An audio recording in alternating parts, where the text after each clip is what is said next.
अली और जहरा के गुलशन के फूल आए हैं, खुशा नसीब चमकते उसूल आए हैं। अरे बिछा दो पलके मोहब्बत से राह में इनकी, नबी की बज़्म में आले रसूल आए हैं। बिछा दो पलके मोहब्बत से राह में इनकी, नबी की बज़्म में आले रसूल आए हैं।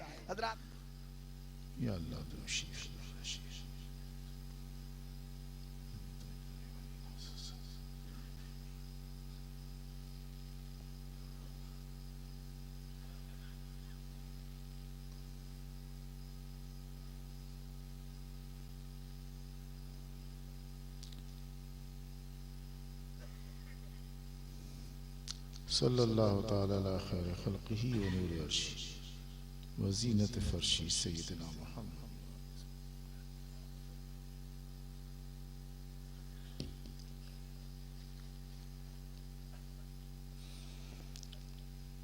अल्हम्दुलिल्लाह अल्हम्दुलिल्लाह नहमदुहु व नस्तईनुहु व नस्तग़फिरुहु व नु'मिनु बिही व नतवक्कलु अलैहि व नऊज़ु बिल्लाहि मिन शुरूरि अनफुसिना व मिन सय्यिआति अमालिना।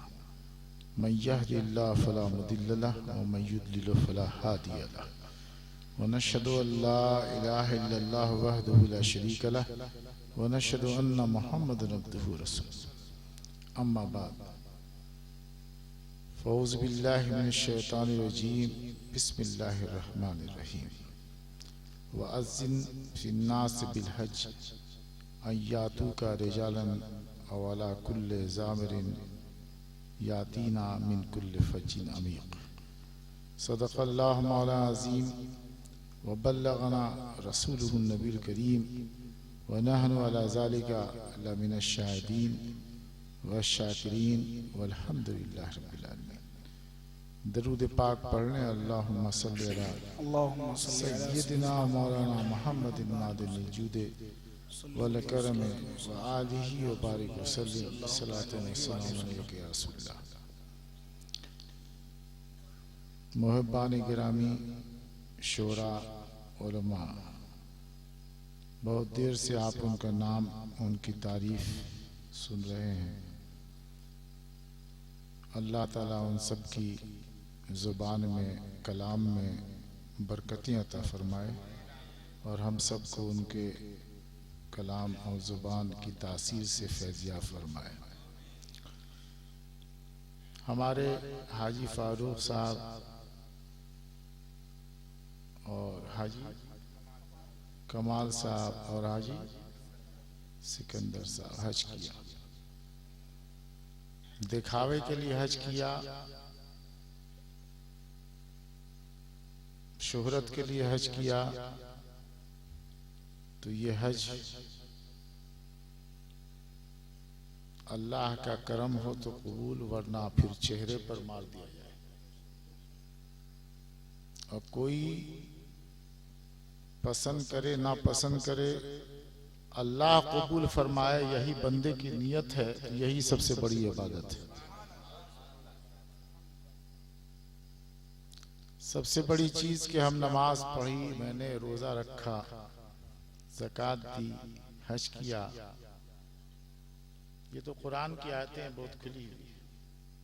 ज़कात के बारे में बहुत खुली हुई आयतें कि अगर दिखावे के लिए किया तो गैर मकबूल है, मरदूद है।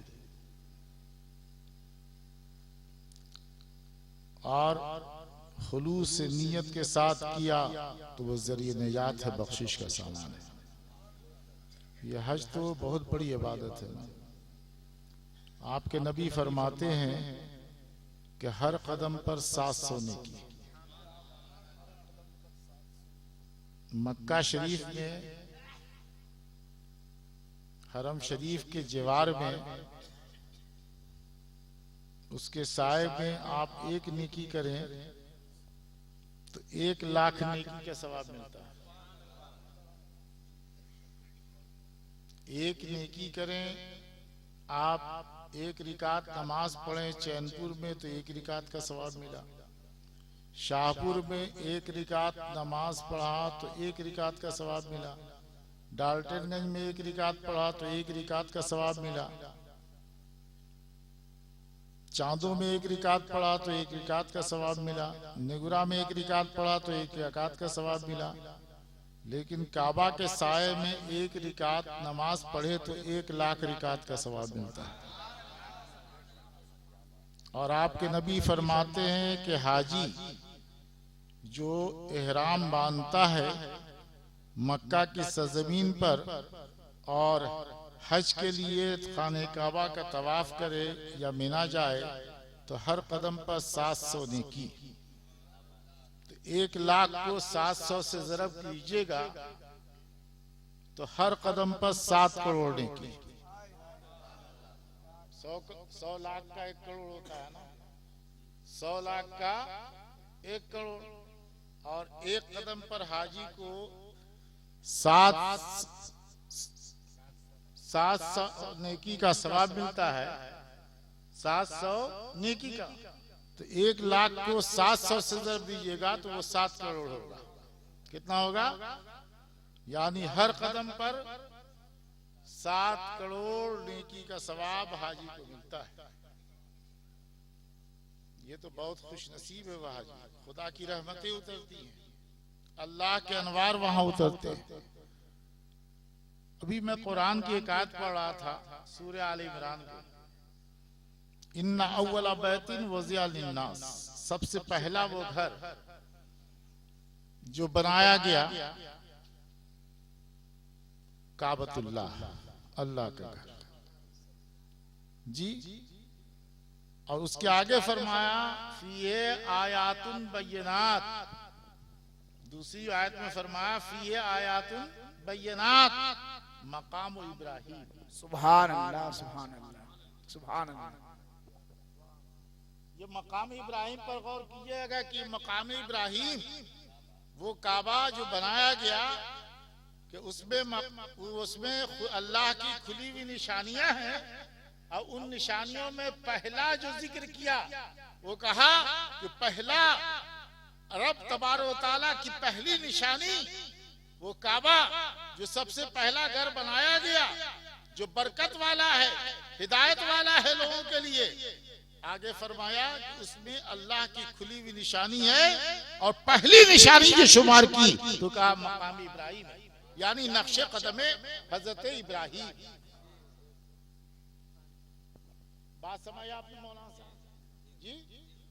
अल्लाह ताला की निशानी जो शुमार की कुरान, ये किसी बरेलवी की जुबान नहीं है, ये रब्बुल आलमीन का कलाम है, रब्बुल आलमीन का कलाम है।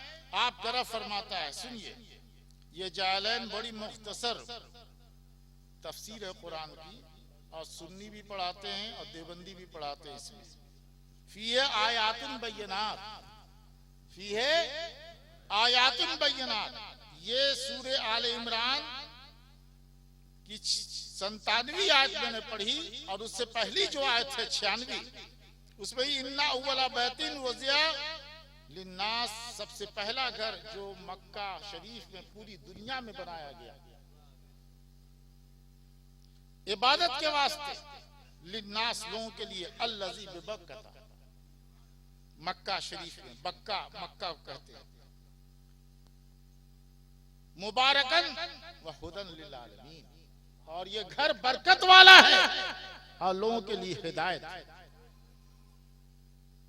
और फिर 97वीं आयत में फरमाया गया फीहे आयातुन बय्यनात, इस घर में अल्लाह की निशानियां हैं खुली हुई, और खुली हुई निशानी में सबसे पहली निशानी क्या शुमार की? मकाम इब्राहिम।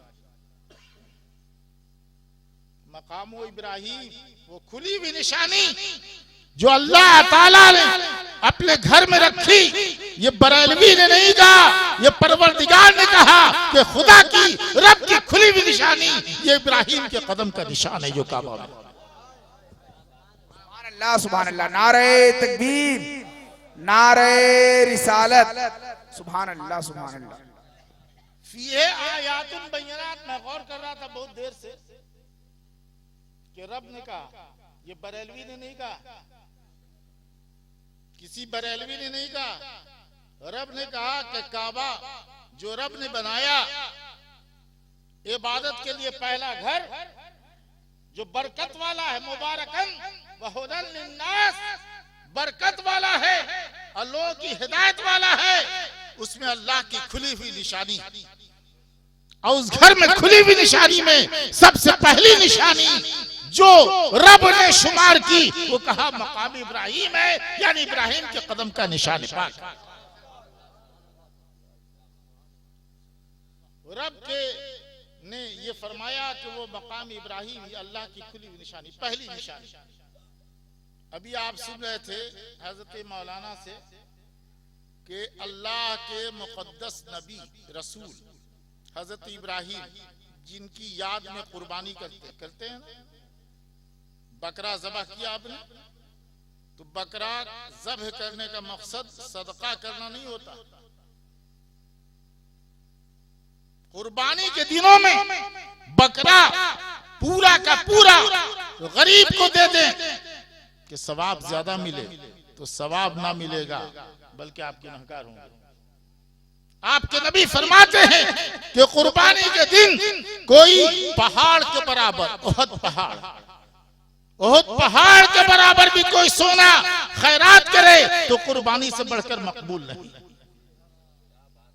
तो कुर्बानी का मकसद सदका और खैरात नहीं, बल्कि खुदा की बारगाह में बकरा ज़ब्ह करके ये इजहार है, परवरदिगार तूने जानवर की कुर्बानी मांगी है, पोसा पाला जानवर तेरी बारगाह में कुर्बान कर रहा हूँ, ज़ब्ह कर रहा हूँ, कल तेरे दीन की हिफाजत के लिए जान देना होगा तो जान देंगे, औलाद देना होगा तो औलाद देंगे। सुभान अल्लाह। नारे तकबीर, नारे रिसालत, सरकार हुजूर इमाम मिल्लत फैजान हुजूर सैयदना पाक फैजान अमजर शरीफ। उन्हीं हजरत इब्राहिम के बेटे इस्माइल, रब का हुक्म था बीबी हाजरा और लख्त जिगर नूर नजर इस्माइल को ले आकर बियाबुगिया सरजमीन में छोड़ दो। मक्का आबादी नहीं, सुनसान जगह छोड़ दिया, वापिस पलट आए, बीवी और बेटे का चेहरा नहीं देखा, परवरदिगार की रजा देखी, वापिस पलट आए। आपने सुना फिर जमजम निकला, सफा मरवा पर बीबी हाजरा चली। आगे मैं आगे बढ़ के बताऊं कि हजरत इब्राहिम एक जमाने के बाद, मौलाना तबीब साहब गौर से सुनिएगा, एक जमाने के बाद जब मिलने के लिए आए, ये बुखारी शरीफ की हदीस है और मेरे हाथ में पूरी बुखारी है। आपके नबी सल्लल्लाहु अलैहि वसल्लम फरमाते हैं कि जब हजरत इब्राहिम बेटे से मिलने के लिए आए तो तफसीली वाकयात के आखिर में है कि जब बेटे से मिलने आए तो इस्माइल को नहीं पाया। इस्माइल की बीवी जवान हो चुके थे, शादी हो चुकी थी कबीले जरहम में। बीवी से मुलाकात हुई, पूछा घर का क्या हाल है, तो बीवी ने पहचाना नहीं कि ये कौन है, अजनबी। मौलाना तबीब साहब मैं मुखातिब कर रहा हूं कुछ समझ करके आपको। तो बीवी से पूछा अपनी बहू से, तो बहू ने तो एक अजनबी समझा, पहचाना नहीं ये मेरे खुसरे हैं, शौहर के वालिद हैं। पूछा घर का क्या हाल है, क्या परेशानियों के साथ गुजर बसर हो रही है, परेशानियां हैं घर में। हजरत इब्राहिम अलैहिस्सलाम थोड़ी देर ठहरे, वापिस जाने लगे तो हजरत इस्माइल की बीवी से कहा कि जब इस्माइल आए तो कह देना अपने घर की चौखट बदल दे, अपने घर की चौखट बदल दे। हजरत इस्माइल तो शिकार के लिए गए थे, वापिस लौटे तो हजरत इस्माइल की बीवी ने कहा कि आपके गायबाना एक बुजुर्ग नूरानी सूरत तशरीफ लाए थे, उन्होंने घर का हाल चाल पूछा तो मैंने कहा घर में बड़ी परेशानी है। वो कुछ देर बैठे, वापिस जाने लगे तो उन्होंने कहा कि इस्माइल से कह देना कि घर की चौखट बदल दे। तो हजरत इस्माइल ने कहा कि वो बुजुर्ग नूरानी सूरत शख्सियत मेरे वालिद गिरामी की थी, तुमने उन्हें अजनबी समझा और घर की परेशानियां अजनबी से बयान की, तो उन्हें पसंद नहीं आया कि कोई घर की परेशानी अजनबी के सामने बयान करे, इसलिए उन्होंने कहा घर की चौखट बदल दे, यानी मैं तुम्हें तलाक दे करके दूसरी शादी। क्या कहने, नारे तकबीर, नारे रिसालत, सरकार हुजूर इमाम मिल्लत फैजाने अमजर शरीफ, सुभान अल्लाह सुभान अल्लाह। बुखारी की इस हदीस से ये समझ में आया कि खुदा के उल अज़्म पैगंबर हजरत इब्राहिम ने गवारा नहीं किया कि किसी अजनबी से कोई औरत अपने घर की परेशानी बयान करे, वे इतनी नापसंदीदा हुक्म दिया कि घर की चौखट बदल दो, यानी तलाक देकर के दूसरी शादी कर लो। कुछ दिन फिर गुजरा, हजरत इब्राहिम फिर मिलने के लिए आए। जब दोबारा मिलने के लिए आए तो फिर हजरत इस्माइल वहां मक्का शरीफ में तो शिकार ही वहां क्या रिस्क था, खेती बाड़ी तो थी नहीं, वो शिकार के लिए गए थे।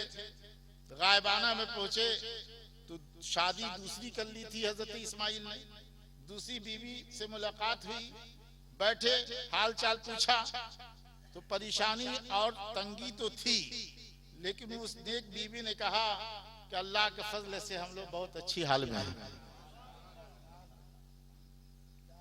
हजरत इब्राहिम बहुत खुश हुए और जब जाने लगे तो उस बीवी ने भी अजनबी समझा था, अजनबी जाना था। जाने लगे हजरत इब्राहिम तो इस्माइल की बीवी से कहा कि जब इस्माइल आए तो कह देना कि वो अपने घर की चौखट को कायम रखे, घर की चौखट को कायम रखे। हजरत इब्राहिम चले गए। हजरत इस्माइल जब आए वापिस शिकार से तो बीवी ने कहा कि बुजुर्ग अजनबी आए थे नूरानी सूरत, उन्होंने घर का हाल चाल पूछा तो मैंने कहा सब खैरियत है, अल्लाह का फजल है। तो उस बुजुर्ग ने जाते वक्त कहा कि इस्माइल आए तो कह देना कि घर की चौखट को कायम रख। तो हजरत इस्माइल ने कहा वो मेरे अब्बा जान थे, इब्राहिम हजरत इब्राहिम थे, तुमने अजनबी समझा, उनसे घर के हाल चाल जब पूछा तो तुमने खैरियत सुनाई, अच्छा बताया तो उन्हें बड़ा पसंद आया, इसीलिए उन्होंने कहा कि घर की चौखट को कायम रखो, यानी मैं तुम्हें तलाक ना दूं, अपनी ज़ौजियत में कायम रखो। क्या कहने, सुभान अल्लाह, नारे तकबीर, जरा हाथों को बुलंद करके एक बार बेदारी कायम कीजिए, नारे रिसालत, पैगाम हुजूर इमाम मिल्लत फैजाने अमजर शरीफ, सुभान अल्लाह। यह हदीस के इस जुमले से ये नसीहत मिली कि घर की औरतों को अजनबियों से कभी अपने घर के शिकवे शिकायत को और घर की तंगी को नहीं बयान करना चाहिए। ये अल्लाह वाले हजरत इब्राहिम को याद आना पसंद आती। 12 कुछ दिन गुजरे थे, फिर दोबारा हजरत इब्राहिम बेटे से मिलने आए, मुलाकात हुई। बेटा जवान, बेटे को पाया, अल्लाह की शुक्रगुजारी के लिए उन्होंने काबतुल्लाह की तामीर शुरू की। और जब काबा, हमारे हाजी साहब ने हज किया, ये काबा शरीफ ये पत्थर की इमारत है, पत्थर की इमारत, 20 हाथ लंबी 20 हाथ चौड़ी, ये हाथ 20 हाथ लंबी 20 हाथ चौड़ी, 20 हाथ लंबी 20 हाथ चौड़ी और 25 हाथ ऊंची, 25 हाथ ऊंची। तो जब आपके यहाँ कोई घर की दीवार ऊंची करता है तो 3-4 फीट तक तो नीचे से जोड़ देता है, और जब 4 फीट हो जाता है तो मचान बनाता है, मचान पर भी खड़े होकर के दीवार ऊंची करता है। तो जब दीवार ऊंची होने लगी काबा की, 25 हाथ ऊंची कर दी, तो इस्माइल एक पत्थर लाए और इब्राहिम अलैहिस्सलाम उस पत्थर पर खड़े होकर के काबा की दीवारों को ऊंची करते चले जा रहे थे। ये कैसेट्स पेश कर रहे हैं Munna radio electronics and recording centre यानी एमआर सीरीज वेलकम मोड गढ़वा, जिसको मचान बना करके काबा की दीवारें ऊंची कर रहे थे। वही पत्थर मकामी इब्राहिम है। उस पर खड़े हुए इब्राहिम, उस पत्थर पर खड़े हुए इब्राहिम, तो वो है मकामे इब्राहिम। जिस पत्थर पर खड़े हुए इब्राहिम, पत्थर तो पत्थर है, पत्थरों के पहाड़ हैं आपके चैनपुर में, अतराफ में।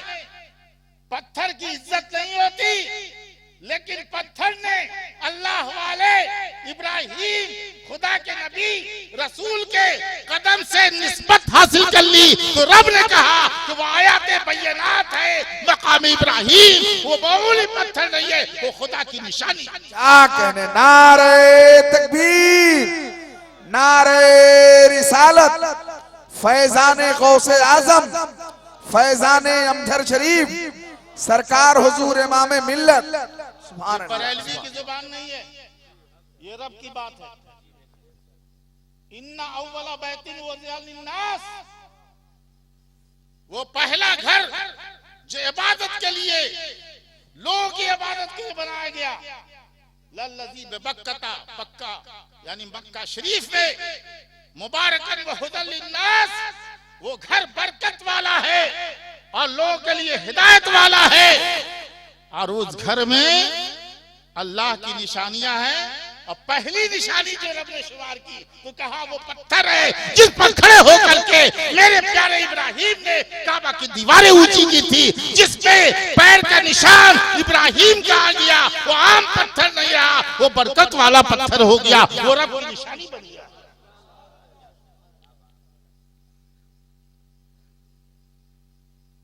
और वो पत्थर जिस पर इब्राहिम अलैहिस्सलाम ने खड़े होकर काबा की दीवारें ऊंची की, ये वहाबी तो उसे फेंक देते कि नहीं फेंक देते। जब ये मस्जिदें तोड़ देते हैं, ये फातिमा की मस्जिद है, तोड़ दिया जी, ये किसी अल्लाह वाले से निस्बत है। कितनी मस्जिदें सऊदिया में उन्होंने शहीद कर दी, और उसी को देख के हिंदुस्तान वाले कहते हैं कि जब सऊदिया में मस्जिदें तोड़ी जा सकती हैं तो हिंदुस्तान में तो नहीं तोड़ी जा सकती है जी। तो निस्बत वाली मस्जिदें तोड़ दी, तो पत्थर मकाम इब्राहिम को कभी का फेंक दिए होते, लेकिन कुरान ने इनके हाथों में हथकड़ियां डाल दी और पैरों में जंजीर लगा दी। इसलिए जो कुरान ने कह दिया कि मकाम इब्राहिम के कदम से जिस पत्थर ने निस्बत हासिल कर ली, ये आम पत्थर नहीं है, ये तो खुदा की निशानी है, आयाते बय्यनात। आगे फरमा वत्तखुज़ू मकाम इब्राहिम मुसल्ला, तुम जब हज करने आओ, खुदा के घर की इबादत करने आओ, काबा का तवाफ करने आओ, तो काबा के तवाफ करने के बाद मकाम इब्राहिम, वो पत्थर जिस पत्थर ने इब्राहिम के कदम को बोसा दिया है, वो आम पत्थर नहीं है, बल्कि मेरा प्यारा, मेरा दुलारा उस पत्थर पर खड़ा हुआ है। लिहाजा इस पत्थर के पास तवाफ़े खाने काबा के बाद 2 रकात नमाज पढ़कर इब्राहिम की बारगाह में शुक्राना अदा करो, खुदा की इबादत भी करो, इब्राहिम का शुक्रिया भी अदा करो कि उसने ये घर बना करके तुम्हें इबादत का की राह दिखा दी, इबादत का रास्ता दिखा दिया। तो कुरान ने कहा वत्तखुज़ू मिन मकाम इब्राहिम मुसल्ला, जिस जगह और जिस पत्थर पर खड़े होकर के इब्राहिम ने खाने काबा की दीवारें उठाई हैं, उस पत्थर के बाद खाने काबा के तवाफ के बाद 2 रकात नमाज अदा करो, जो वाजिब तवाफ है। मेरे दोस्तों और मेरे दीनी साथियों, हमारे हाजी साहब ने हज किया, अल्लाह ताला इन्हें भी आप सबको भी हज की तौफीक अता फरमाए। जिसे चाहा अपना बना लिया और जिसे चाहा दर पर बुला लिया। ये बड़े करम का फैसला, ये बड़े नसीब की बात है। कहां का मनसब, कहां की दौलत, कसम खुदा की है ये हकीकत, जिन्हें बुलाया है मुस्तफा ने वही मदीना को जा रहे हैं। जिन्हें बुलाया है मुस्तफा ने वही मदीना को जा रहे हैं। ये रब की तौफीक है जिसे अपने घर दर पर बुला लें, अपने रसूल पर के दरबार में हाजिरी का शर्फ अता फरमा दें। हज करने हाजी जाता है, हमारे हाजी साहब भी हज करने गए, काबा की छांव में खड़े हुए तो काबा चौकोर इमारत है, जैसे ये चौकोर नहीं है जी, ये तो पूरी तरह चौकोर नहीं है, लंबा ज्यादा है और चौड़ा कम है। मान लीजिए एक चौकोर इमारत हो, कितना कहा मैंने, 20 हाथ लंबा और 20 हाथ चौड़ा और 25 हाथ ऊंचा। ये खाने काबा है ना, ये खाने काबा है।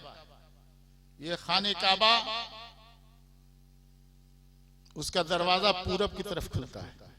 काबा का दरवाजा किधर खुलता है? पूरब की तरफ। और हिंदुस्तान के हम लोग भी पूरब ही की तरफ रहते हैं, यानी खुदा के घर की रहमत का दरवाजा खुलता है तो रहमत की हवाएं हिंदुस्तानियों की तरफ आती है। तो वहां पूरब पश्चिम उत्तर दक्षिण नहीं लिखा है, लेकिन जब आपने समझ लिया कि पूरब में काबा का दरवाजा खुलता है तो दाहिने हाथ पर उत्तर, बाएं हाथ पर दक्षिण और ठीक सामने पश्चिम, सिमत मुतय्यन हो गई। तो ये काबा है, ये पश्चिम इधर ही है ना, पश्चिम इधर हुआ, ये काबा हुआ, ये उत्तर है, उत्तर है।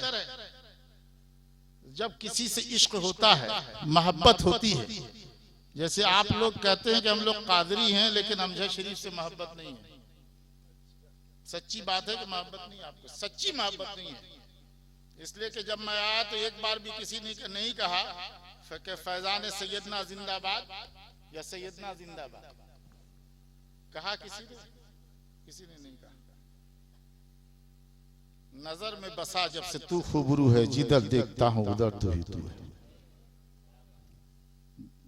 अरे मैं आया था अमजद शरीफ आपका मरकज़े अकीदत है, जलवा वहां का निगाहों में बसा होना चाहिए।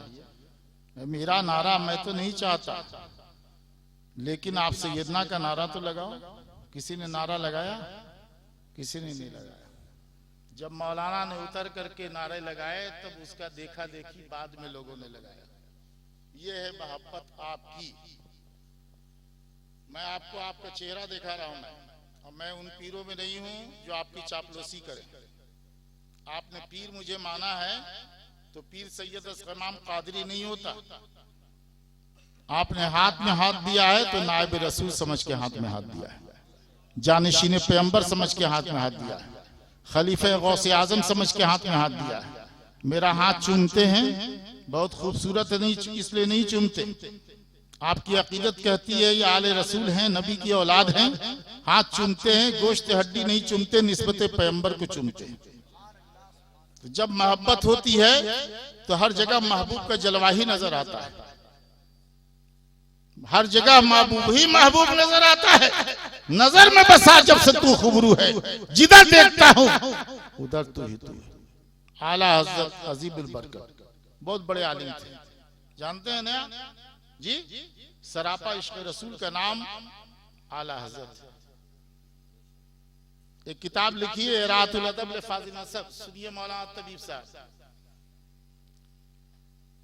तो बहुत आप लोगों ने सुना होगा सूरह कहफ की आयतें। तो मूसा और खिजर में मुलाकात हुई तो मूसा अलैहिस्सलाम ने खिजर से कहा कि मैं तुम्हारे साथ चलूंगा। खिजर अलैहिस्सलाम ने कहा लन तस्ततिया माई सबरा, तुम मेरे साथ हरगिज चल नहीं सकते।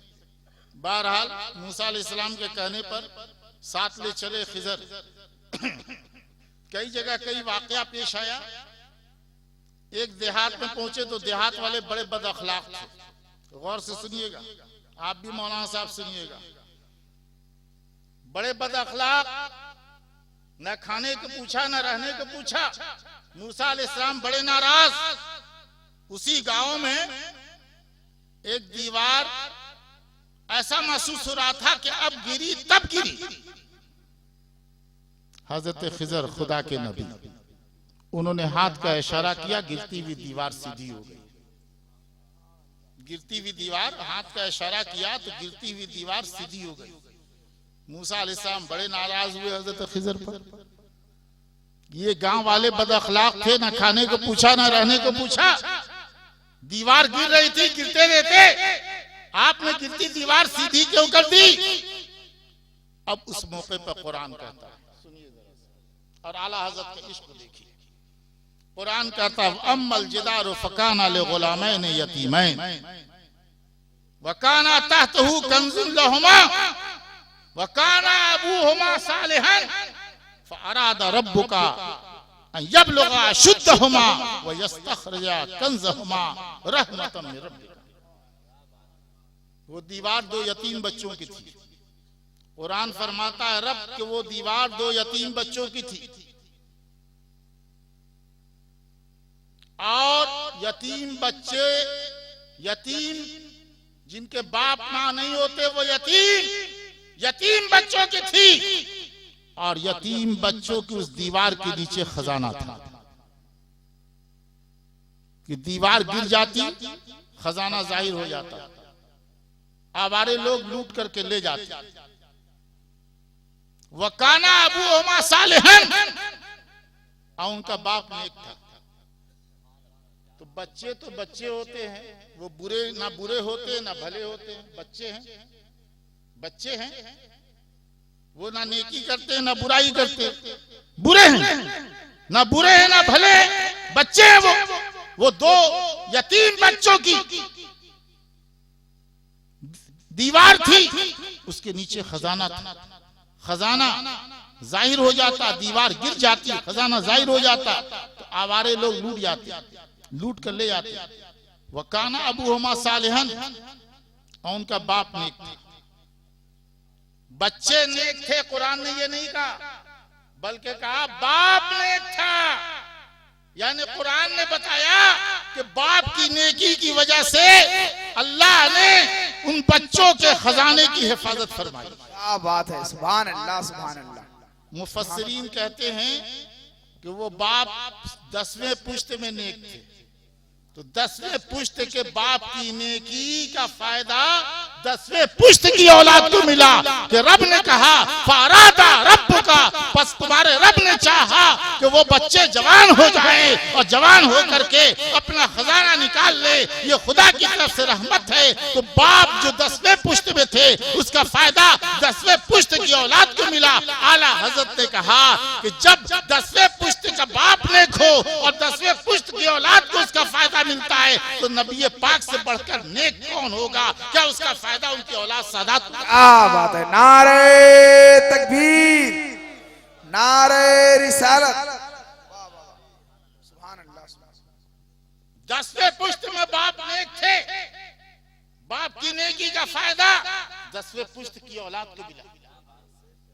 आला हज़रत ने कहा कि नबी पाक से बढ़कर नेक कौन होगा? क्या उसका फायदा उनकी औलाद को ना मिलेगा, सादात को नहीं मिलेगा? तो वो इश्क़ सरापा, जो इश्क़ रसूल का दूसरा नाम आला हज़रत है। जब काबा की छांव में पहुंचे तो काबा के जलवे में भी उन्हें रसूलुल्लाह का जलवा नजर आया।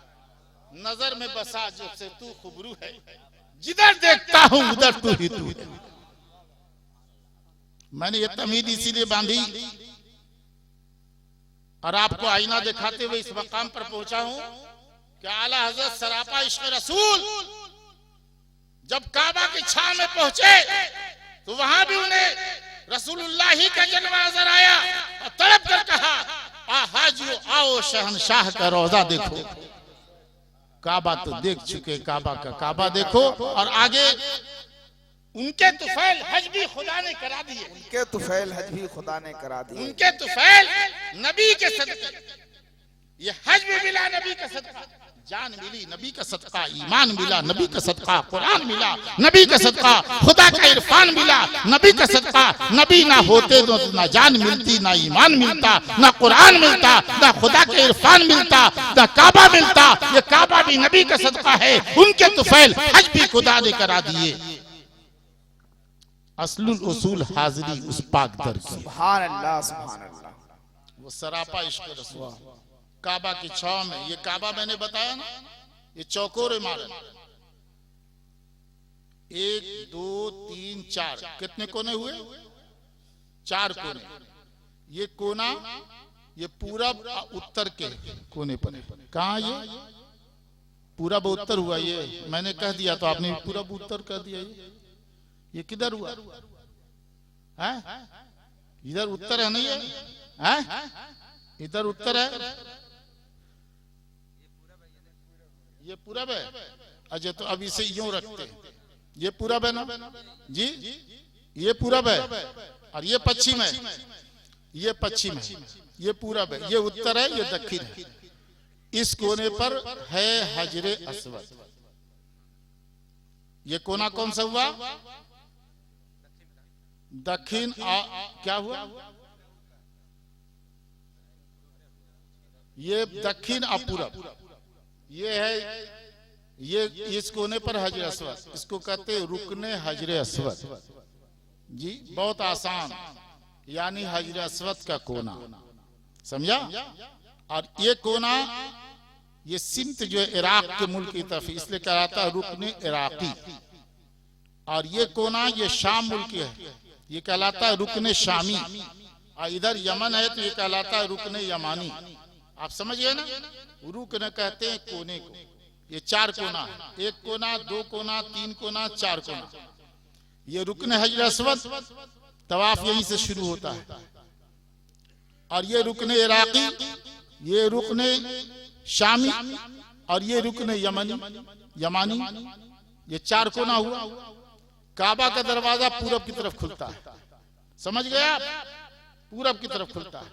ये हजर अस्वद और काबा के दरवाजे के बीच में जो जगह है उसे कहते हैं मुल्तजम। मेरे नबी तवाफ के बाद वहां से लिपट करके दुआ करते थे, इसलिए कहते हैं मुल्तजम, लिपटने की जगह। अब जब हम इधर उत्तर की तरफ बढ़ते हैं तो उत्तर की तरफ एक कमान की तरह, जैसे कि मेहराब होता है, मस्जिद का मेहराब देखा है ना, तो वैसी कमान की तरह एक दीवार है, लगभग 3 साढ़े 3 फीट ऊंची, कमान की तरह। ये कमान की तरह किधर कैसी है? जैसे मेहराब होती है ना, मेहराब होती है ना मस्जिद की, मेहराब, तो वो 3.5 फुट की दीवार है मेहराबी, वो भी काबा ही का हिस्सा है। जब मेरे नबी की जवानी में, जबकि नबूवत का मेरे नबी ने ऐलान नहीं किया था, सैलाब आया, काबा की दीवारें ढह गई, तो मक्का के लोगों ने शर्त रखी कि हलाल कमाई से काबा की दीवारें दोबारा बनाएंगे। हलाल कमाई कम पड़ गई तो इतना हिस्सा बाहर कर दिया। ये कमान की तरह है, यहाँ पर जैसे कमान होती मेहराब होती।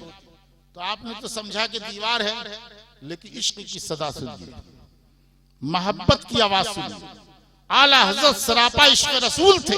जब उस मकाम पर पहुंचे और जब उन्होंने मेहराबी शक्ल देखी, काबा के उत्तर में मेहराब की शक्ल देखी, और उत्तर ही मेरे नबी का रोजा है, उत्तर में मेरे नबी का रोजा, और उत्तर में ये मेहराबी शक्ल काबे की, ये दीवार 3.5 फीट उत्तर ही में है, और उत्तर ही मेरे नबी का रोजा। तो तड़प कर कहा, लोगों ये दीवार नहीं है बल्कि ये मेहराबे काबा है। और तड़प कर कहा कि ऐ लोगों जिनके सजदे को मेहराबे काबा झुकाए। नारे तकबीर, जरा हाथों को फजाओं में लहराएं, आपके अंदर ताजगी आ जाए। नारे तकबीर, नारे रिसालत, फैजाने अमजर शरीफ, सरकार हुजूर इमाम मिल्लत। सुभान अल्लाह, सुभान अल्लाह, क्या बात है। उन भवों की लताफत। अब तबीब साहब ने नारा लगा दिया तो कह दिया अल्लाह अकबर। समझा तो पता नहीं समझा कि नहीं समझा। अरे काबा है ये, काबा के उत्तर में ये मेहराब जैसी एक दीवार है खड़ी, तो 3.5 फुट ऊंची होगी। जितना भी ऊंची हो 3.5 फीट अंदाज से, 3.5 फीट ऊंची, 4 फीट ऊंची, जो भी ऊंची। ये मेहराबी शक्ल है। ये मेहराब की शक्ल में वो दीवार है, वो काबा ही का हिस्सा है। हजरत आयशा सिद्दीका, जब मेरे नबी ने हज किया तो हजरत आयशा की सिद्दीका अपने बीवी की बाह पकड़ करके उस हिस्से में, उसको कहते हैं हतीम। क्या कहते हैं उसको? उसको हिज्र भी कहते हैं, हतीम भी कहते हैं, हिज्र भी कहते हैं। बुखारी में हिज्र भी का लफ्ज भी आया है। उसमें बाह पकड़ के दाखिल कर दिया, कहा कि ऐ आयशा, इसमें नमाज पढ़ ले। इसमें नमाज पढ़ना, काबही में नमाज पढ़ना। तेरी कौम ने पैसे की तंगी की वजह से इतने हिस्से को बाहर कर दिया था। वो हिस्सा पर दीवार बनी हुई है, 4 फीट ऊंची, कमान की तरह, मेहराब की तरह। आपने समझा कि दीवार है, लेकिन जब इश्क का दिया दिल में जलता है, मोहब्बत का चिराग रोशन होता है, मोहब्बत की अंजुमन दिल में आबाद होती है, तो हर तरफ महबूब का जलवा ही नजर आता है। नजर में बसा जब से तू खूबरू है, जिधर देखता हूँ उधर तू ही तू है।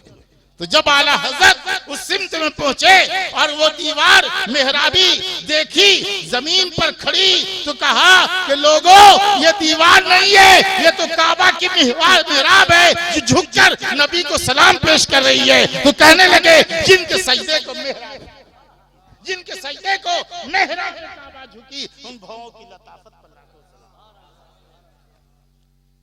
अब भी समझ में नहीं आया? नहीं समझ में आया। और जब आंख उठाई ऊपर तो देखा कि काबे की छत पर नाली, ऊपर में नाली। घर बनाते तो नाली रखते हैं कि नहीं छत में? बारिश होगी, पानी जब छत पर जमा होगा तो नीचे नाली के जरिए ही तो आएगा। तो काबा की छत पर नाली बनी। वो नाली देखा है आप? नाली जी, तो नाली जो पहले टीन उनकी बनाते थे घर में, तो ऐसे मोड़ करके बना देते थे, समझा? तो वो आंख की शक्ल होती है। क्या होती है? आंख जैसे वो घूमी होती है ना, वैसी मुड़ी होती है। तो काबा की छत पर वो नाली, उसको कहते हैं मीज़ाबे रहमत। क्या कहते हैं? रहमत का परनाला। जब बारिश हो गई, किस्मत का सितारा जगमगाया और हाजी की किस्मत से बारिश हो गई, तो हाजी उस नाले के नीचे जाके नहाता है और समझता है कि रहमत के आबशार में नहा रहा है। तो जब आला हजरत ने निगाह उठाई और नाली को देखा तो कहा, आपने तो देखा तो कहा कि ये नाली है काबा की, लेकिन इश्क का दिया जल रहा है, मोहब्बत का चिराग रोशन, इश्क की अंजुमन आबाद है दिल में। तो नजर में बसा जब से तू खूबरू है, जिधर देखता हूँ उधर तू है। तो जब उस नाली को देखा तो कहा, ये नाली नहीं है, ये तो काबा की आंख है। तो कहने लगे, गौर से सुन तो रज़ा, गौर से सुन तो रज़ा, काबा से आती है सदा, मेरी आंखों से मेरे प्यारे का रोजा देखो। हाय हाय हाय, सुभान अल्लाह, सुभान अल्लाह, सुभान अल्लाह। ये नाली उत्तर में और उत्तरी में मेरे नबी का मज़ार पाक है, सैयदुल मुरसलीन का मज़ार पाक है, ताजदारे अंबिया का मज़ार पाक उत्तर में है, मक्का से उत्तर, और उत्तर में काबा की वो नाली। ये नाली नहीं है, ये काबा की आंख है, और काबा अपनी आंख से नबी का मज़ार अक़दस देख रहा है। तो कहा, गौर से सुनते रज़ा, काबा से आती है सदा, गौर से सुनते रज़ा, काबा से आती है सदा, मेरी आंखों से मेरे प्यारे का रोजा देखो। तो मेरे दोस्तों, खुश नसीब हैं ये हुज्जाज। देखिए, दिखावा नहीं होना चाहिए। दिखाया हुआ तो सब अकारत, दिखाया हुआ तो सब अकारत। आजकल हाजियों में एक अजीब बुरी रस्म हो गई। पूछा जाता है क्या नाम है, तो कहते हैं हाजी फारूक। तो मिल गए ट्रेन में और दूसरे एक साहब बैठे हुए, तो उन्होंने पूछा क्या नाम है, कहा हाजी फारूक। तो हाजी फारूक साहब ने पूछा आपका क्या नाम है, तो कहा नमाजी कमालुद्दीन। कहा ये नमाजी कमाल तो कोई नामे नहीं सुना यार, ये नमाजी लगा के तो कोई बोलता ही नहीं है। तो कहा कि हाजी साहब आप जिंदगी भर में एक बार हज किए तो अपने नाम के साथ हाजी लगा, और मैं दिन भर में 5 बार नमाज पढ़ता हूँ, तो जब आप हाजी लगा सकते हो तो मैं नमाजी लगा के क्यों ना। क्या बात है, नारे तकबीर, नारे रिसालत, फैजाने हुजूर सैयदना पाक, फैजाने अमजर शरीफ, औलादे गौसे आजम, गुले गुलजारे कादरियत, सरकार हुजूर इमामे मिल्लत, शहजादे हुजूर इमामे मिल्लत। मुसलमान जीता है खुदा की रजा के लिए, मरता है खुदा की रजा के लिए।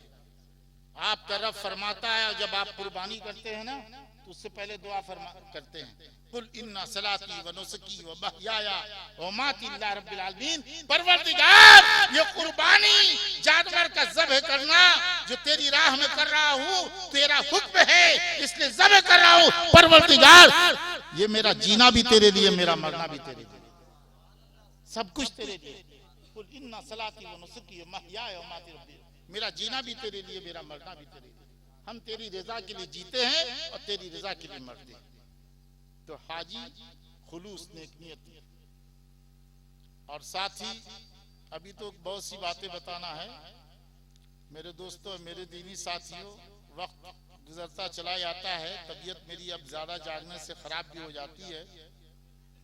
देखिए मेरे नबी फरमाते हैं कि हज करने के बाद हाजी ऐसी है जैसे माँ के पेट से पैदा हुआ। माँ के पेट से जो बच्चा पैदा होता है वो गुनाहगार होता है, बोलिए गुनाहगार होता है।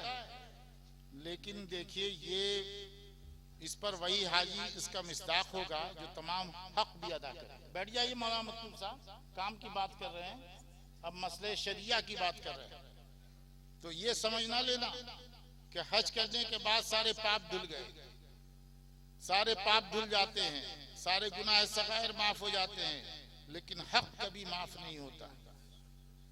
भाई का हक दबाया, पड़ोसी का हक दबाया, है ना, वो कभी माफ नहीं होगा। आप उससे माफ करा के जाइए, हक अदा करके जाइए। कर्ज लिया है कर्ज वापिस करके जाइए। नहीं माफ करा, नहीं आप अदा कर सकते तो माफ करा के जाइए। हक कभी माफ नहीं होगा और रब भी माफ नहीं फरमाता। ये अल्लाह का करम हो जाए तो अपने जिम्मे करम में ले ले, करम हो जाए, मैं जो जुमला इस्तेमाल कर रहा हूं, करम हो जाए तो अपने जिम्मे करम में ले ले, लेकिन अल्लाह माफ नहीं फरमाता। बंदे का हक अल्लाह माफ नहीं फरमाता। आपके भाई का आप पर हक है, आपने उसकी जमीन दबा दी, पैसा दबा लिया, पड़ोसी का पैसा दबा लिया, किसी का कर्ज आपने लिया वापिस नहीं किया, वो कभी माफ नहीं होगा। ये दूसरी बात है कि अल्लाह ताला का करम हो जाए तो सब माफ कर दे, अपने जिम्मे करम में ले ले। तो आप सुनिए कि उसकी 3 कैटेगरी में आप मुझसे सुनिए। हज करने वाला जब हज पर जाए तो बालिग होने के बाद जितनी नमाज फर्ज, रोजे फर्ज, ज़कात 100 रुपए में 2.5 रुपया। ज़कात जानते हैं आप लोग? ज़कात देने से माल घटता है, घटता है कि नहीं? अरे घटता तो है। 1 लाख में 2,500 रुपया आपने ज़कात दिया तो पैसा घटा कि नहीं घटा? घट गया। आंख देख रही है, घट गया है कि नहीं? तभी बाप घट गया। आज सूद लिया आपने 1 लाख पर 25,000, तो 1,25,000 बढ़ गया कि नहीं बढ़ गया?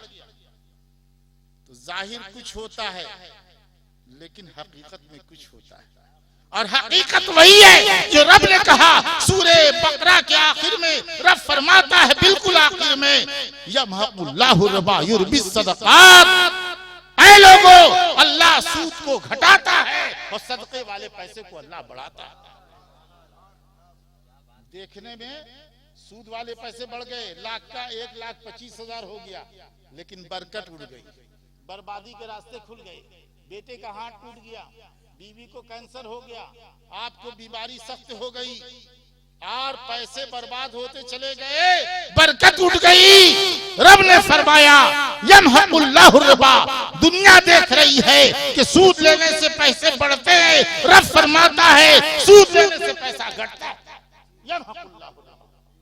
रब ने कह दिया, उसे मानना ईमान है। और ना मानना कुफ्र। नबी ने फरमा दिया कि सूद लेने से पैसे बज़ाहिर बढ़े, हकीकत में घट गए, बर्बादी के रास्ते खुल गए, तबाही के दरवाजे खुल गए। यूरबी सदकात, अल्लाह सदके वाले पैसे को बढ़ाता है कि जब कोई सदका करता है, गरीब आया, गिड़गिड़ाया, बेटी की शादी है, आपने 10,000 रुपए दे दिया, 1,00,000 में 10,000 रुपए आपने उसको दे दिया, पैसा घट गया, लेकिन अल्लाह ने बरकत रख दी, रोजी के दरवाजे खुलते चले गए, बरकत होती चली गई, आप फलते फूलते चले गए। मेरी आंखों ने अब तक ना जाने कितने ऐसे लोग देखे जो फल रहे हैं, फूल रहे हैं, खुदा की राह में देते हैं, अल्लाह ताला गैबी मदद फरमाता है। और दूसरी जगह पारे 28 में आपका रब फरमाता है इसी मजमून को, मन यत्तकिल्लाह, सुनिए मौलाना तबीब साहब, सोइए नहीं, मन यत्तकिल्लाह यजअल लहू मखरजन व यरज़ुकहु मिन हैसु ला यहतसिब, जो अल्लाह का तकवा इख्तियार करे, यजअल लहू मखरजन, अल्लाह उसके लिए रास्ते निकालता है और रोजी उसको वहां से देता है जहां से वो सोच भी नहीं सकता था, जहां से वो सोच भी नहीं सकता, वहां से रोजी देता है। तो मेरे दोस्तों और मेरे दीनी साथियों, बहुत सी चीजें ऐसी होती हैं जो दिखाई नहीं देती लेकिन होती है। अब आपके नबी की बात सुन लीजिए, आपके नबी क्या कहते हैं, फरमाते हैं, 3 हदीसें पेश कर रहा हूं मैं। आपके नबी फरमाते हैं, हज गुनाह और गरीबी को ऐसी दूर करता है जैसे आग की भट्टी लोहे के जंग को दूर करती है। लोहे में जंग है, भट्टी जलाई लोहार ने और लोहा रखा और चोट लगाई, जंग मिट जाता है, दूर हो जाता है। जिस तरह आग की भट्टी से लोहे का जंग दूर होता है, आपके नबी फरमाते हैं हज गुनाह भी दूर करता है, हज गुनाह भी दूर करता है, हज गरीबी भी दूर करता है। आपने किसी हाजी को गरीब देखा है? गरीब था, जुगाड़ करके गया, लेकिन हज पर से आने के बाद खुलूस से अगर उसने हज किया है तो अल्लाह ने बरकत दे दी, बढ़ता चला गया, बढ़ता चला गया। हज गुनाह को दूर करता, हज गरीबी को दूर करता है, आपके नबी फरमाते हैं। और आपके नबी फरमाते हैं कि जिसने खाने काबा का तवाफ किया, अल्लाह के घर के फेरे लगाए, अल्लाह के घर के चारों तरफ घूमा, खुदा की रहमतें उतरती है वहां, अल्लाह के अनवार उतरते हैं वहां। एक कदम पर एक नेकी पर 1,00,000 सवाब, एक नेकी पर 1,00,000 सवाब।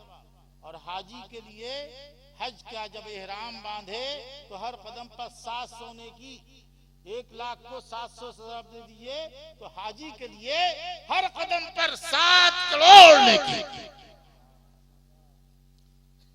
7 करोड़ नेकी हर कदम पर हाजी के लिए। हाजी के लिए मैं कह रहा हूं, हाजी के लिए हर कदम पर 7 करोड़ नेकियों का मोहब्बत है। नेकियां वहां उतरती है सावन भादों की तरह। आपके नबी फरमाते हैं जिसने खाने काबा का तवाफ किया, उसके चारों तरफ फेरे लगाए, अल्लाह ताला उस हाजी के 70,000 गुनाह माफ फरमाता है, 70,000 नेकी अता फरमाता है, 70,000 दर्जे बुलंद फरमाता है। बोली सुभान अल्लाह, सुभान अल्लाह, सुभान अल्लाह। जानते हैं सुभान अल्लाह, आपके नबी कहते हैं कि इज़ा क़ामल अब्दु, जब बंदा अपनी जगह से खड़े हो जाए तो कहे, जब बंदा अपनी जगह से खड़े हो जाए तो कहे ला इलाहा इल्ला अंता अस्तगफिरुका व अतूबु इलैक, तो उसके सारे गुनाह माफ हो जाते हैं, उसके सारे गुनाह माफ हो जाते हैं।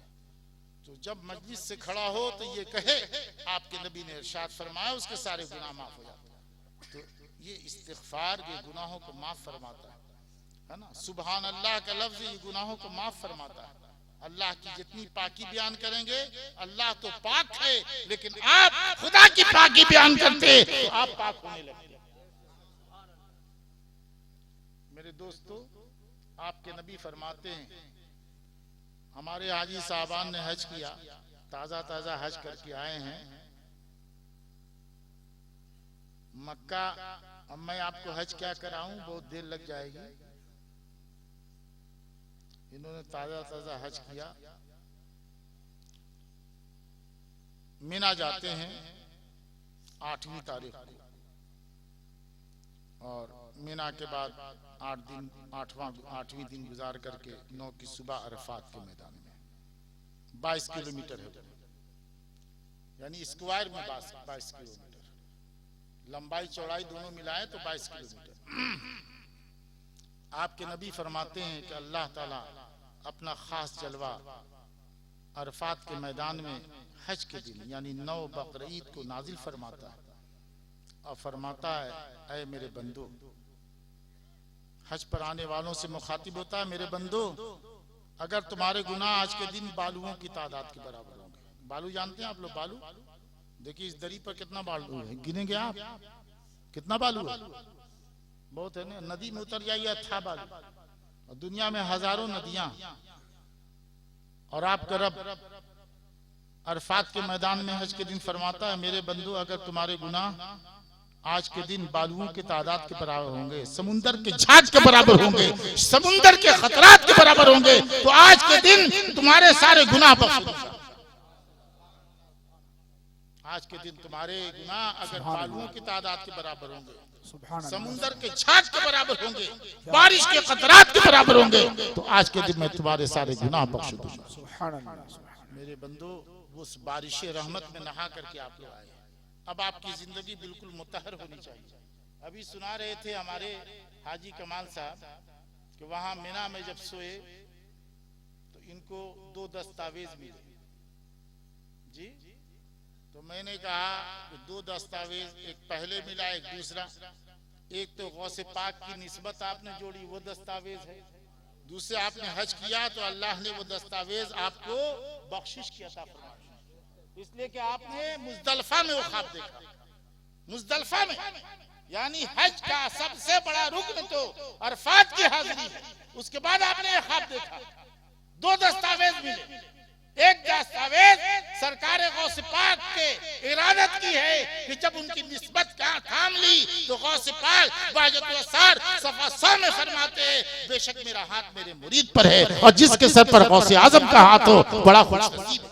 क्या बात है। नारे तकबीर, नारे रिसालत, फैजाने सैयदना पाक, फैजाने अमजर शरीफ, सरकार हुजूर इमामे मिल्लत गौसे आजम पीराने पीर तो वो हैं तो बिगड़ी तकदीर बनाते हैं, बिगड़ा मुकद्दर संवारते हैं। अल्लाह ने इख्तियार दिया है। मैं इख्तियार की बात करूंगा, अभी कुरान की आयतें सुनाई लाऊंगा, बड़ी देर लग जाएगी, और अल्हम्दुलिल्लाह कुरान से साबित करूंगा नबी का इख्तियार, रसूल का इख्तियार कुरान से। किस्सा कहानी नहीं, मैं किस्सा कहानी नहीं सुनाता, कुरान से नबी का इख्तियार, रसूल का इख्तियार। सरकार गौसे आजम सफा 230 बहजतुल असार, जिस तरह हदीस की किताबें लिखी गई सनद से, उसी तरह बहजतुल असार सनद से। अल्लामा शतूफी ने लिखा सनद 2 या 3 सनदों से सारी रिवायतें गौसे आजम से हालात उनके अक़वाल बयान किए। बहुत बड़े आलिम अल्लामा शतूफी मिस्री, अरबी जुबान में उनकी किताब। फरमाते हैं कि गौसे आजम के एक मुरीद ने ख्वाब देखा। गौर से सुनिए आप लोग, मुरीद होने गौस पाक के, अरे मुरीद होने बड़े पीर के। एक मुरीद ने ख्वाब देखा, सुनिए मौलाना तबीब साहब, ख्वाब देखा कि रात में 70 औरतों से नींद की हालत में बलात्कारी कर रहा है। बड़ा बुरा ख्वाब था। आंख खुली, वो सब अल्लाह वाले थे, घबरा गए, इतना बुरा ख्वाब देखा है, 70 औरतों से ज़िनाकारी किया ख्वाब में। पीर मुर्शिद हुजूर गौसे आजम की बारगाह में हाजिर हुए। अभी बैठे ही थे कि गौसे आजम ने फरमाया, कसम खुदा की बहजुल शरीफ है, फरमाते हैं अल्लामा शतूफी कि जैसे ही बैठे गौसे आजम ने फरमाया, मैंने तेरी तकदीर में लिखा देखा कि तू 70 औरतों से दुनिया में बज़ाहिर दुनिया में बेदारी में जिना करेगा। मैंने रब से दुआ की तो अल्लाह ने जो बेदारी में होने वाला था उसे ख्वाब में तब्दील कर दिया। क्या बात है। नारे तकबीर, नारे रिसालत, फैजाने गौसे आजम, सुभान अल्लाह सुभान अल्लाह। क्या कहने, माशाअल्लाह। आला हज़रत तो बड़े मानते थे ना, बड़े चाहते थे गौसे पाक को। कहते हैं मेरी तकदीर बुरी हो तो भली कर देखे, ऐ गौसे आजम मेरी तकदीर बुरी हो तो भली कर दे कहे महवो इस बात के दफ्तर पर करोड़ा तेरा कहे गौसे आजम लौह महफूज पर भी आपका कलम चल रहा है। आप मेरी तकदीर बुरी हो तो भली बना दीजिए, मेरी तकदीर बुरी हो तो भली बना दीजिए, इसलिए कि महवो इस बात यानी मिटाना और साबित रखना आपका कलम चल रहा है, आपका कलम चल रहा है। मेरी तकदीर बुरी हो तो भली कर दे के है, मेरी तकदीर बुरी हो तो भली कर दे के है महवो इस बात के दफ्तर पर करोड़ा तेरा। सरकार गौसे पाक अबुल मुजफ्फर सौदागर सफा 75 पर अल्लामा शतूफी लिखते हैं, मौलाना आपने किताब दिखाया ना बहजतुल असार जी, बहजतुल असार लिखते हैं, और ये उर्दू की रिवायतें नहीं है, ये अरबी की इबारत मैंने मौलाना को भी दिखाई। अल्लामा शतूफी ने लिखा अबुल मुजफ्फर सौदागर ताजिर, जैसे आप लोग गठरी लेकर के जाते हैं ना, तो अबुल मुजफ्फर सौदागर बगदाद के थे। वो आए गौसे आजम के उस्ताद हजरत हम्माद दब्बास के पास, कहा हुजूर मैं तिजारत के लिए सीरिया शाम जाना चाहता हूं। तो हम्माद दब्बास बूढ़े थे, बुजुर्ग थे, गौसे आजम उस वक्त जवान थे। हम्माद दब्बास बुजुर्ग साहिब कश्फ, उन्होंने कहा कि तू शाम जाएगा, अबुल मुजफ्फर से कहा कि तू शाम जाएगा घाटा पाएगा और मारा जाएगा, घाटा पाएगा मारा जाएगा। बड़े मायूस होकर के लौट रहे थे, रास्ते में हुजूर गौसे पाक सैयदना अब्दुल कादिर जिलानी से मुलाकात हो गई। उनसे भी कहा कि हुजूर मैं शाम सीरिया जा रहा हूं। सरकार गौसे पाक जवान थे, लेकिन इरशाद फरमाया रब की अता फरमाया तुम शाम जाओ, तिजारत करो, नफा उठाओगे और सलामती से वापस आओगे। ये गए और तिजारत की, कारोबार किया, नफा भी उठाया। एक दिन जब वो हम्माम में गुस्ल खाने में नहाने के लिए गए तो थैली कमर से निकाली और ताक पर रख दी, नहाया, जल्दी जल्दी कपड़ा पहना, थैली उठाना भूल गए, वापिस चले आए क़यामगाह पर। आए नहा धो के आए थे, नींद आ गई, ख्वाब देखा कि ख्वाब में ये सफर कर रहे हैं, साथ में और भी लोग हैं, काफिला है। अचानक डाकुओं ने हमला कर दिया, सबको मार डाला और इनके गर्दन पर भी तलवार चला दी। ख्वाब भयानक था, आंख खुल गई, इन्होंने गर्दन पर हाथ फेरी तो खून की तरी पाई। अचानक याद आया कि थैली पैसे वाली गुस्ल खाने में भूल गए, जल्दी से थैली देखा कि रखी है, उठा ली और फिर वहां से चल के बगदाद आए। सोचा ये वाकया मैं अब्दुल कादिर जिलानी गौसे आजम से बयान करूं या उनके उस्ताद हजरत हम्माद दब्बास से। अभी सूखे सुल्तान एक बाजार था, वहां से गुजर ही रहे थे, उधर से हजरत हम्माद दब्बास आ रहे थे और जो ही हम्माद दब्बास ने देखा अबुल मुजफ्फर को कहा, अबुल मुजफ्फर को कहा या अबुल मुजफ्फर तेरी तकदीर में वही लिखा था जो मैंने कहा था कि तू शाम जाएगा तो घाटा पाएगा और मारा जाएगा, लेकिन अब्दुल कादिर जिलानी ने तेरे लिए रब से 17 मरतबा दुआ की तो अल्लाह ने जो कुछ बेदारी में होने वाला था उसे ख्वाब में तब्दील कर दिया, उसे भूल में तब्दील कर दिया। मेरी तकदीर बुरी हो तो भली कर दे कहे महव इस बात के दफ्तर पर करोड़ा दिया। तो गौसे आजम पीराने पीर, पीर दस्तगीर बगदाद वाले पीर, आप उनसे मुरीद हैं, इसीलिए अपने को कहते हैं कादरी जी। हाजी फारूक साहब ने ये बल्ब खरीद के लाया 1000 रुपए का, कमरे में रख दिया, कमरे में रख दिया। अब ये रोशनी होती नहीं इसमें। अब ये कहने लगे अपने बच्चों से कि भाई ये बल्ब 1000 रुपए का खरीदा, ये रोशन क्यों नहीं होता, रोशनी नहीं आती। तो इनके बेटों ने कहा कि अब्बा बुढ़ापे में क्या आप सिठिया गए हैं? बल्ब तो 1000 का खरीद के लेके आए, लेकिन कनेक्शन आपने इसका पावर हाउस से सप्लाई होने वाली बिजली से जोड़ा ही नहीं है। जब कनेक्शन जोड़ेंगे तभी तो बल्ब रोशन होगा। हकीकत में बल्ब में रोशनी नहीं होती, पावर हाउस से सप्लाई होने वाली बिजली से रोशनी आती है।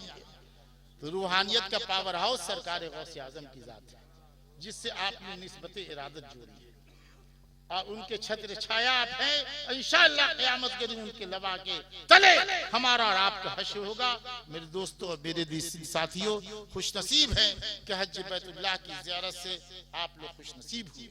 लेकिन साथ साथ मैंने कहा कि तमाम हुकूक, हाँ अल्लाह का हक हो, नमाज, रोजा, ज़कात, हज या बंदे का हक हो, वो सब की अदायगी भी आप पर लाजिम है।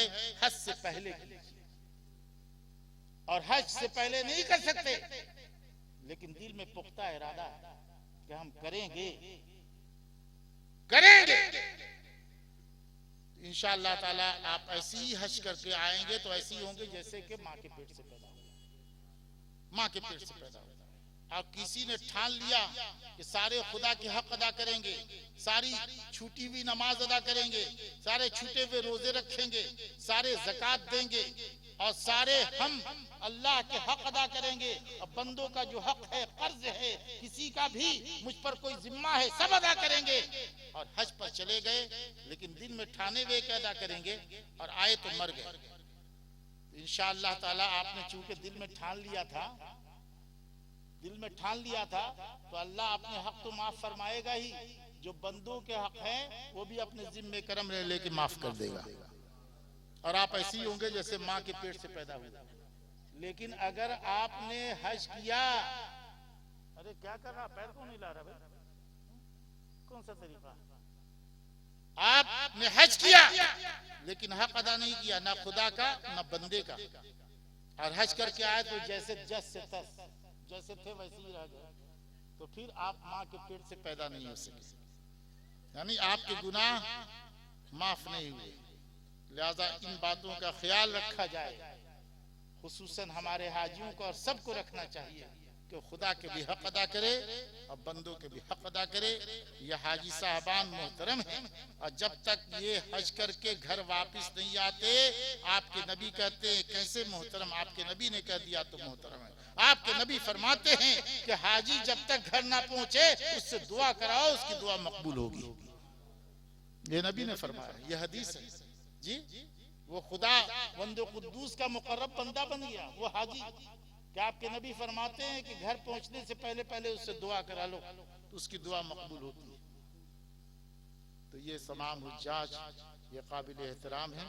अल्लाह ताला इन्हें भी सच्चाई पर कायम रखे और अल्लाह उसके बंदों के हक को अदा करने की इन्हें भी तौफीक दे और हम सबको भी तौफीक अता फरमाए। बस इन्हीं चंद कलमात के बाद कि अल्लाह ताला आप सबको भी हज की तौफीक अता फरमाए। अमजद शरीफ की सच्ची मोहब्बत पैदा कीजिए, समझा ना। आमीन आमीन तो कहा कीजिए, दुआ के बाद दुआ थोड़ी कर रहा हूँ मैं आपको तालीम दे रहा हूँ, है ना। आप देखते हैं अमजद शरीफ का नारा नहीं लगाते। आप जहाँ जिस जलसे में जाइए और जिस मिलाद में जाइए, अमजद शरीफ का नशा है तो वहाँ फैजान सैयदना का नारा लगाए कीजिए। क्या नारा लगाएंगे आप? बोलिए क्या नारा लगाएंगे? हमारे साथ बोलो, नारे तकबीर, नारे रिसालत, या रसूलुल्लाह बोल दिया ना। अब बोलो फैजान सैयदना पाक, सब बोलो, सब बोलो फैजान सैयदना पाक, फैजान सैयदना पाक जिंदाबाद। नहीं, मेरा नारा दोहरा, फैजान सैयदना पाक, फैजान सैयदना पाक, फैजान अमजद शरीफ, फैजान अमजद शरीफ, फैजान सैयदना पाक, फैजान अमजद शरीफ। अरे कुर्सी वाला भी दोहरा, जानता नहीं है मैं बहुत पिटाई करता हूं मैं, और मैं वो सच्चा प्लोस पीर नहीं हूं। मैं तुम्हारा चेहरा देख करके मैं तुम्हारी खुशनुदी के लिए बात करूं, ऐसा नहीं होता है ना। तुमने पीर माना है ना।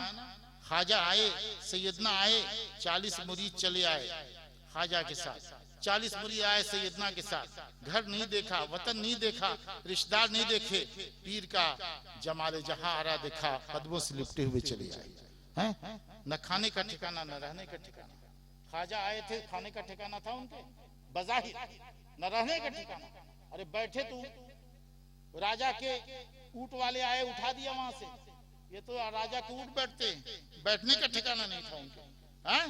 और 40 मुरीद चले आए जंगल बियाबान में। बताओ, ऐसे चाहने वाले, चाहत का दिया जला रखा था, मोहब्बत का चिराग रोशन। और एक तुम हो कि पीर उतरता है तो एक बार भी तुम फैजान अमजद शरीफ का नारा नहीं लगाते हो। बहुत अफसोस की बात है। आप जहां भी मिलाद में जाओ, अगर इश्क है गौसे आज़म से, इश्क है सैयदना पाक से, तो तुम्हें फैजान अमजद शरीफ का भी नारा लगाना चाहिए। है ना। और सबको मैं इसलिए सिखा रहा हूं कि सब सीखे और सब ये नारा लगाए, नजर में बसा जब से तू खुबरू है, जिधर देखता हूं उधर तू ही तू है। मैंने आला हजरत के वाकया सुनाए, इश्क का सौदा दिल में समा गया है तो हर जगह रसूलुल्लाह का जलवा नजर आ रहा है। तो मेरे दोस्तों, मेरे दीनी साथियों, सैयदना से मोहब्बत है तो उनका नारा लगाना चाहिए ना। बस ऐसे ही बस हाथ चूम लिया, हो गया कल्याण। अरे कम से कम इजहार अकीदत किया करो। फिर मेरे बोलो फैजान सैयदना जिंदाबाद, बोलो फैजान सैयदना, फैजान अमजद शरीफ। अब आइंदा अगर इसके खिलाफ हुआ तो मैं सख्त आप पर नाराज हूंगा। बस इन्हीं चंद कलमात के बाद खड़े होकर सलातो सलाम का नज़ारा पेश करें।